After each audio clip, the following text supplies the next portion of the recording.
حضرت عمر رضی اللہ تعالیٰ عنہ کی شخصیت کے بہت بڑے حوالے ہیں۔ زمانے کے اندر عدل کی مثال حضرت عمر رضی اللہ تعالیٰ عنہ نے قائم کی۔ آپ جانتے جس وقت غسان کا شہزادہ جبلہ بن اہم طواف کعبہ کر رہا تھا اور اسلام کے اندر داخل ہو چکا تھا، اسلام قبول کیا اور طواف کعبہ کر رہا تھا، ایک بڑے علاقے کا جو ہے وہ بادشاہ اور شہزادہ تھا، تو طواف کعبہ کر رہا تھا اور اس کی جو ہے وہ کپڑوں کی جو چادر ہے وہ نیچے زمین پر گھسیٹی جا رہی تھی۔ پیچھے سے کوئی دیہاتی حبشی طواف کرتے ہوئے وجد کی کیفیت میں لبیک اللہم لبیک کی صدائیں لگا رہا تھا کہ اس کا پاؤں اس کی چادر کے اوپر آیا۔ وہ تو اپنی مستی میں گم تھا، اسے پتہ ہی نہ تھا کہ آگے شہزادہ ہے، وہ تو رب کی دہلیز پہ حاضری کا مجدائے جاں فضا سنا رہا تھا، تو وہ اپنی لے میں تھا۔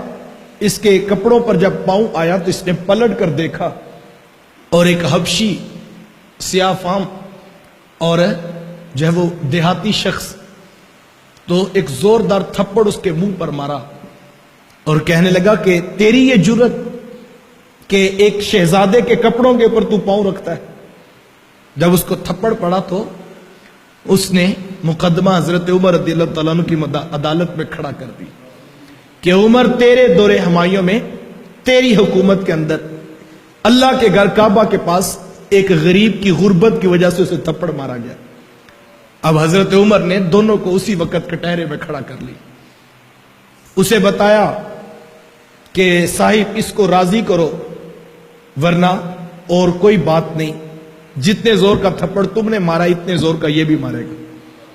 اس نے کہا عمر تمہیں نہیں پتا میں کون ہوں؟ میں غسان کا بادشاہ ہوں، میں وہاں کا شہزادہ ہوں اور یہ ایک عام سا غلام اور حبشی نیاد شخص ہے اور میں اس سے معافی مانگوں اور اس کو راضی کروں؟ میں تو ایسا نہیں کرتا۔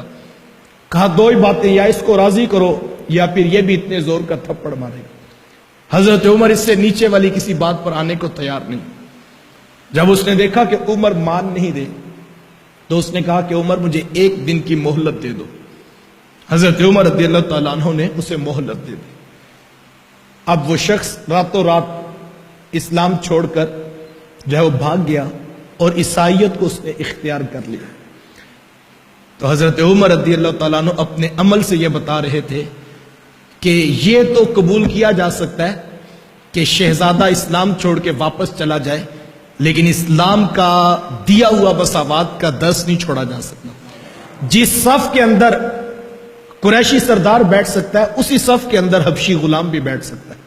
یہ وہ اسلام ہے جو حضرت عمر رضی اللہ تعالیٰ نے معاشرے میں متعارف کروایا۔